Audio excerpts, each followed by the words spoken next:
Annyeonghaseyo yorobun, at dahil first day ngayon ng holiday dito sa Korea, naisipan kong bisitahin at kamustahin na rin yung kasama ko dati sa company.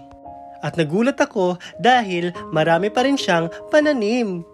Meron siya ditong talong, sili, ampalaya, at sitaw. Sa Ilocano ay utong. May okra din siya at kalabasa. At tara, mag-harvest na tayo. At dadalhin ko ito sa bago kong company. Ang mamahal kasi ng prutas at gulay dito. 3 piraso lang ng ampalaya, nasa 120 pesos na.